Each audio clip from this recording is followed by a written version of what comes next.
Let's keep going with Jim Lee on X-Men. This book, at the time when it was coming out, this was the best book on the face of the planet. It was just the greatest thing. I was so just balls deep into Jim Lee, just hardcore. I liked all the other guys that were the popular guys at the time. I know I tend to talk about a lot of the same artists, and it's just because I've said this. I only got a certain amount of books, and I collected what I collected, and I'm showing what I've got, and I try to throw up some variety. But I tend to like just keep coming back to the ones that I really loved, and honestly, interestingly enough, I sit here and kind of like I get concerned. Like I do McFarlane and Jim Lee and Silvestri and Liefeld a lot. And maybe people are getting bored of it, but these are the ones that get the most views, honestly, in a lot of ways. So I think there's a lot of people out there that like it, or at least did at the time, and kind of want to kind of revisit it by watching the video and see what I have to say about it, as if anyone cares what I think. But this stuff was just good. I loved it. Again, it's kind of okay upon retrospect. It's not as good. I've read so many other good things. Excuse me. And there's versions of Jim Lee's artwork that I like way better than some of this stuff. But at the time, this is just so good. I couldn't wait for every issue to come out. Psylocke, drawn by Jim Lee, was just the hottest, sexiest girl on the face of the planet. Sabretooth in some kind of new outfit. And he's holding up Wolverine. All right, well, let's see what's going on. So we remember the previous issue... we've been introduced to Omega Red. They captured Wolverine and took him and ran off with them. And so he's being held hostage or captive or whatever. So certain members of the X-Men team, there's the blue team and the gold team. This is the blue team, right? Gold team was the Portasio stuff and Uncanny X-Men. The blue team's showing up to get him back. Jim Lee's plot and Art T-Bear on finishes. So not Scott Williams inks, which is kind of odd. Maybe he needed a break. Maybe you can't ink forever. You got to like give me a goddamn break. So, or he wanted to do a different project. Who the hell knows what? But it's not Scott Williams, and it shows for somebody who's got an eye for that kind of thing. I noticed it when the book came out, and I saw this. And was it him that made it look different? I didn't understand how inking worked. I knew what they were saying. Somebody draws in pencil, somebody draws in inks, but why would someone else's inks make the artwork look so different? It doesn't make sense to me. I understand now, but at the time I didn't get it. Scott Lobdell scripting. So the X-Men show up, and there are these generic douchebag bad guys in these red outfits. And Cyclops takes him up by blasting him like, we're going to find Wolverine. Let's get him. And then just Omega Red just appears out of nowhere and punches the shit out of the Beast. So that was kind of odd. They're like in this open hallway. And they're like, let's go. They're saying something here about how the handheld Cerebro can't penetrate this building's dampeners. It's a mystery.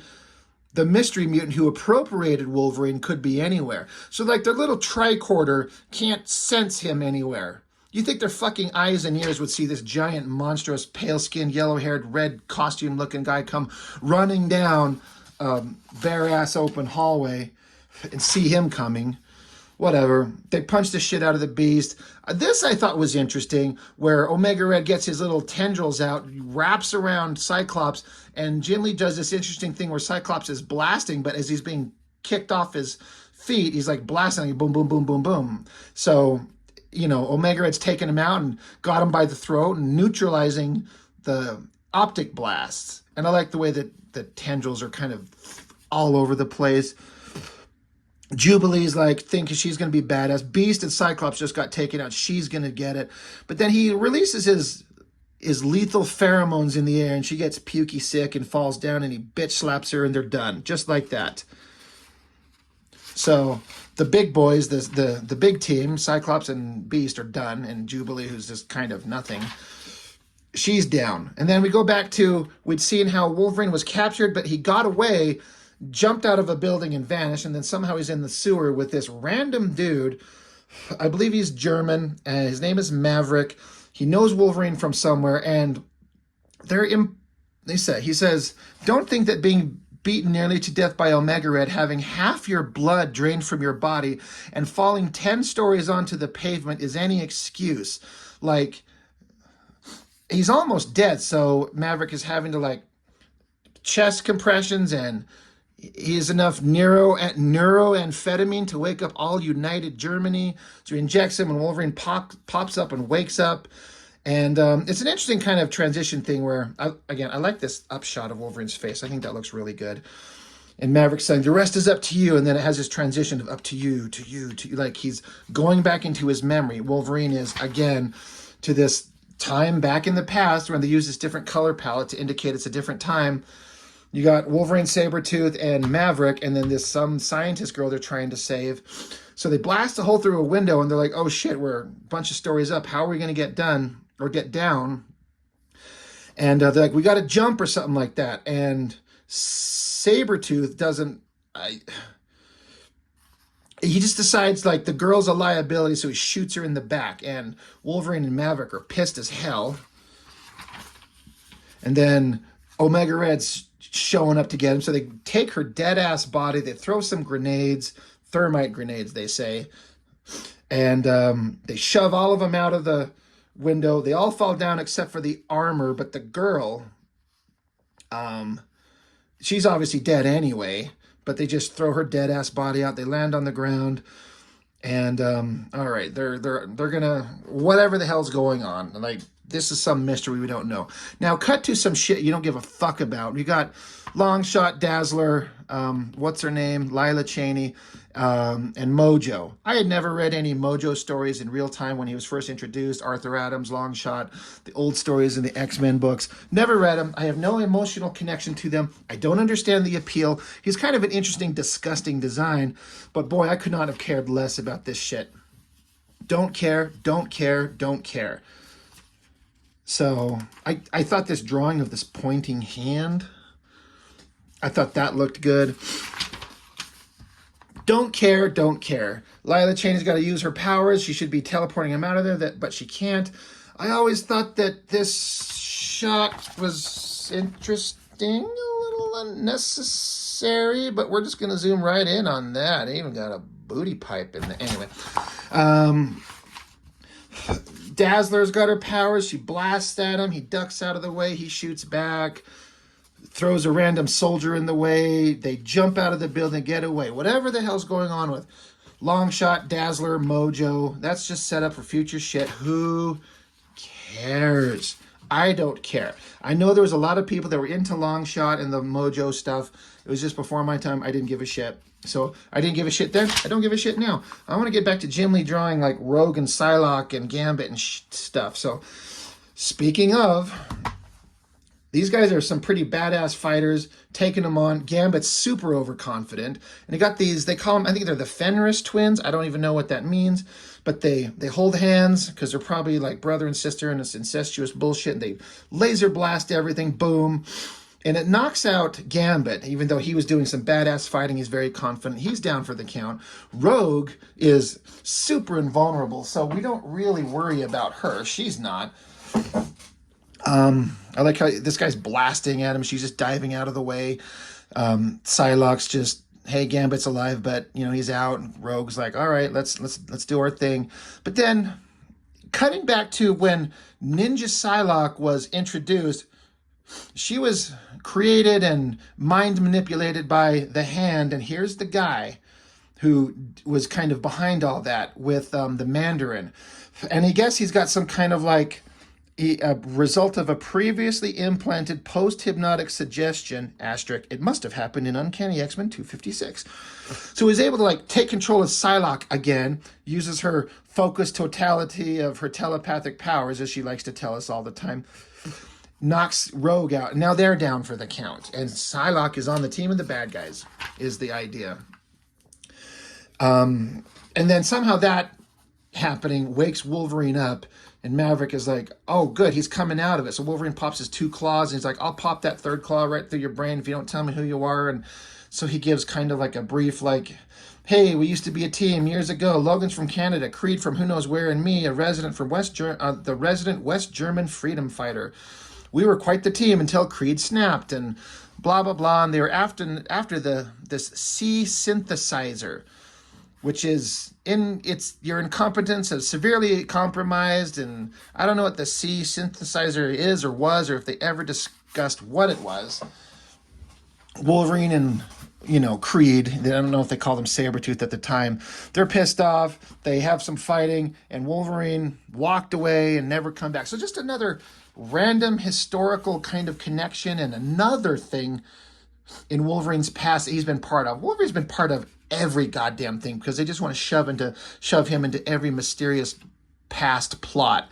Now, to be fair, he's probably a century old at this time, I believe, even though he doesn't remember it.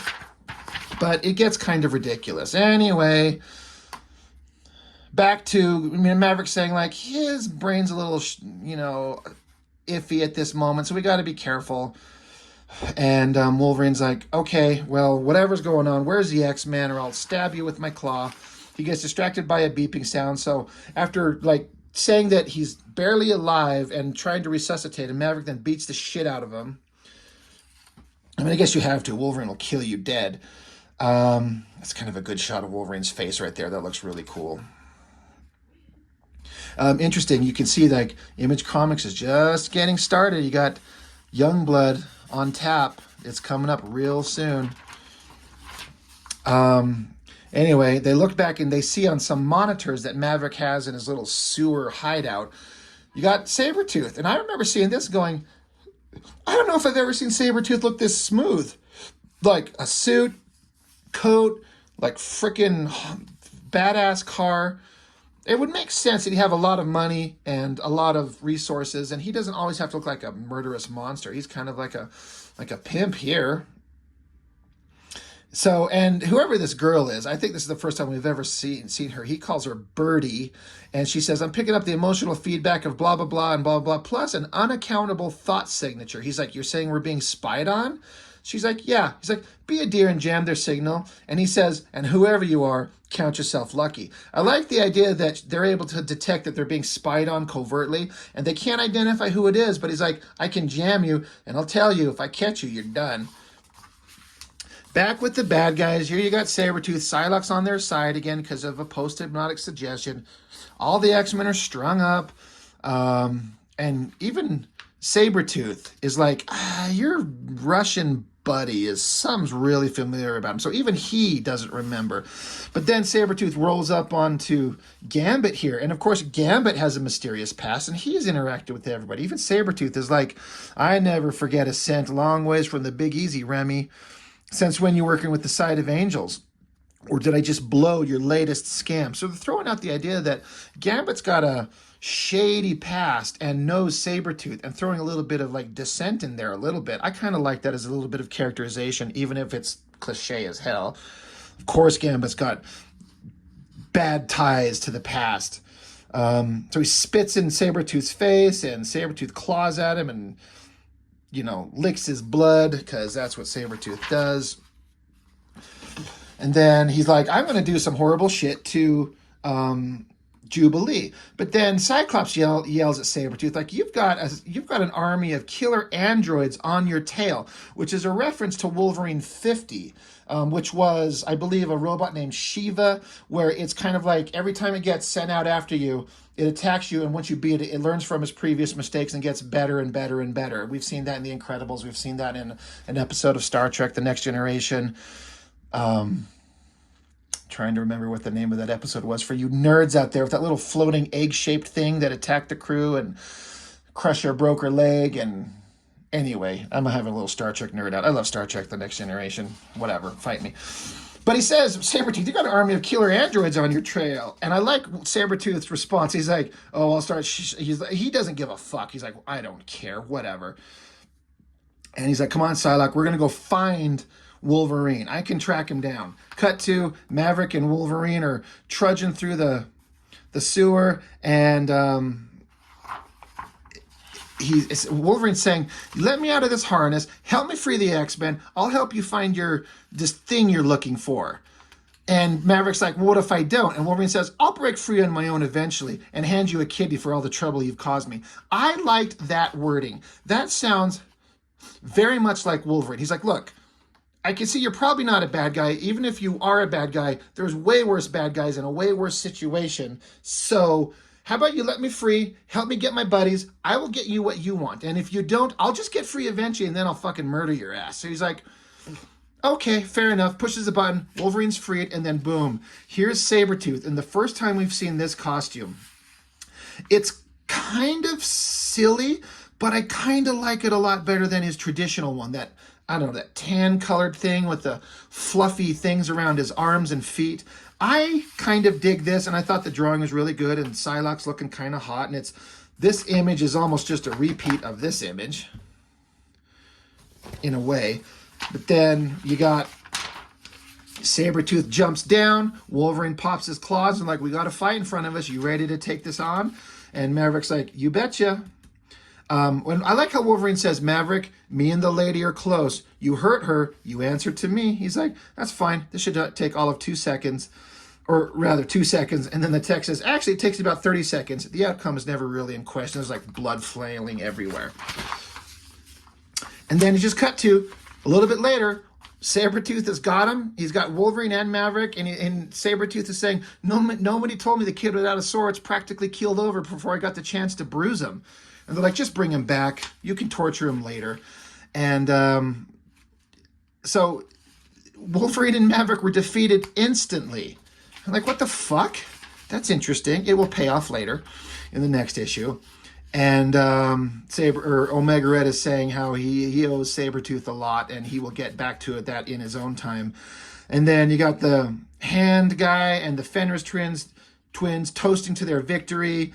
And the Hand leader guy, Matsuo, his name is, I believe, he's saying, hey, they need this. He has this, so Omega Red has this death factor instead of a healing factor. It's like his pheromones emanate this whatever, the scent or this whatever that just causes people to get sick and die, and that recharges him. And they're trying to find a way to artificially control that. But until they can do that, he's like, you can just go get the X-Men and just kill as many as you wish. Just recharge yourself on the bodies of X-Men. Who fucking cares? And that's the end of the story. One thing I always thought was interesting is they forgot to color in the guy's face. It's just pale white. Somehow that didn't get done. So that's interesting. Anyway, letters, pages, regular standard comic shit, and it's done. Enough interesting stuff to keep me, glued to the book, and artwork was fine, even though it wasn't quite as good as it used to be. It's still pretty good. Sabretooth was interesting. What the hell is going on with Psylocke? What's the story with Wolverine's history? Who knows? But I was on board. It was interesting, and I dug it, and I still kind of do. It's fun. But again, a lot of it is nostalgia. I fully recognize that. So that's all I've got for now. And thank you, as always. Let me know what you think about it. What's your memories of this? What do you think about these old Jim Lee X-Men books? I still kind of dig them. So that's all I've got for now. Thank you as always, and see you next time.